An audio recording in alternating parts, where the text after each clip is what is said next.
transformations have taken place over the last several decades. But if we look at what has happened in the last 10 years or so, a little more than the last decade, especially in the aftermath of the 9/11 attacks and the so-called war on terror that was announced by George Bush. You remember George Bush?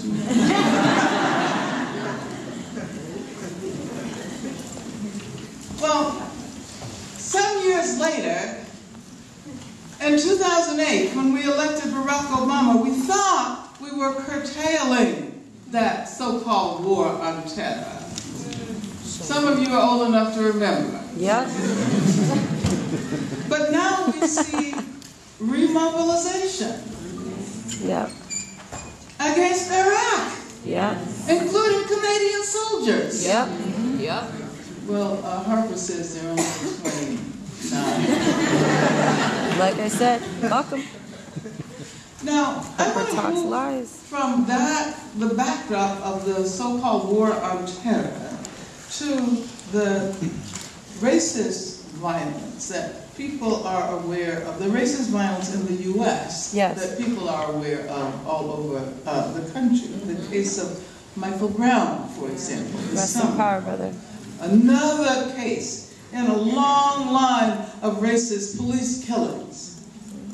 Although I should point out parenthetically that we rarely hear about the women. Thank you. Thank you.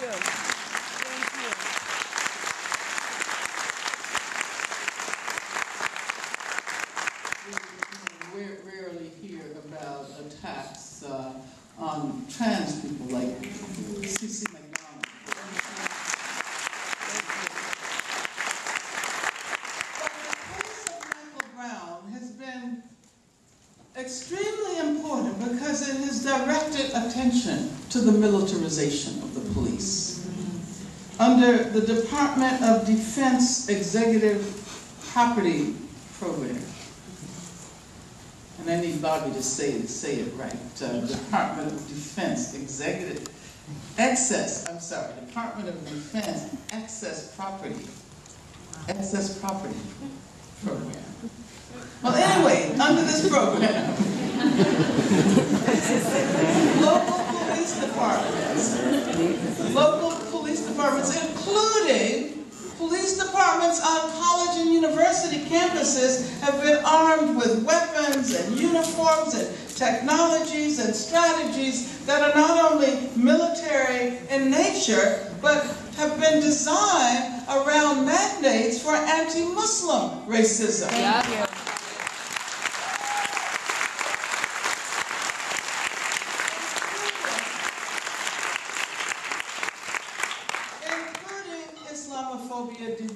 Directed against women. Yeah. And I'm thinking about what's happening in France, that women are prohibited from, wearing scarves and in public places, and it's in Quebec. Yep, Quebec. That's right. Yes. Yep. La France d'outre-mer. Right. And of course, in Australia, just recently, they have called for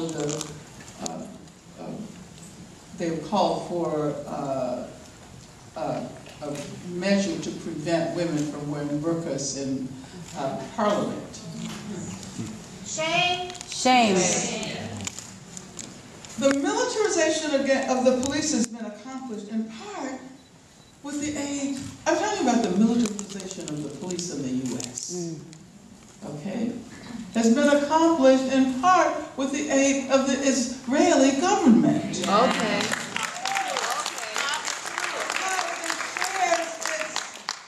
It shares its training.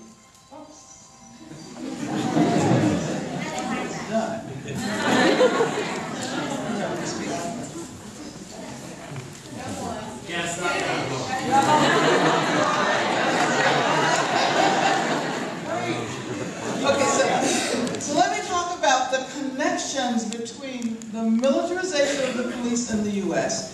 and the continuous assaults on people in occupied Palestine.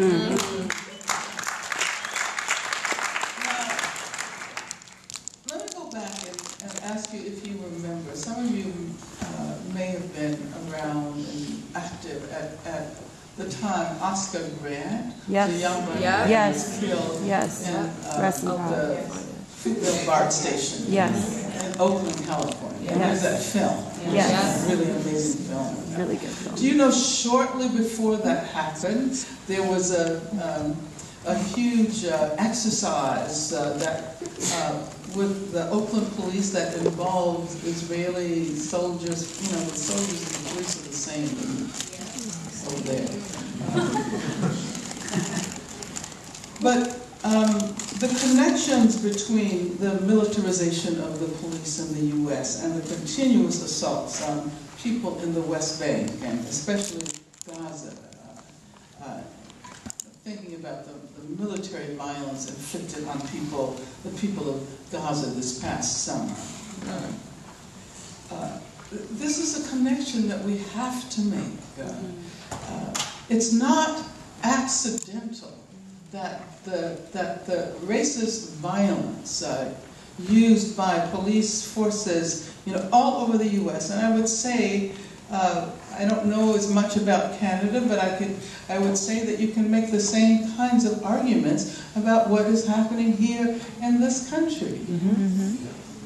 And I wanted, in that connection, I wanted to raise the name, evoke the name of an important political prisoner of the same era that we've been talking about.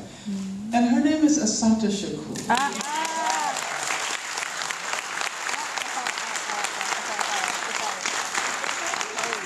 Lives in Cuba.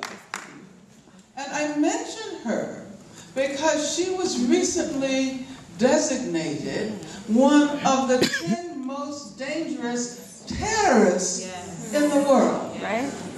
Now, this is a woman who is in her, I think Assata is about, this is about 65. She's not quite as old as you and I are. But, and she's been living there since the 1980s, doing good work. And so, what does it mean when Homeland Security designates her as one of the 10 most dangerous terrorists in the world? This retroactive criminalization of the Black liberation movement of the late 20th century that happens through targeting one of the women leaders who was so systematically pursued at the time. If I had time, I could tell you Assata's story, how many times she was charged, how many times she was arrested, how many times she was acquitted, and then finally, of course, she managed to escape. Wow. Oh, yeah. She escaped from prison. Yeah. And they did not let that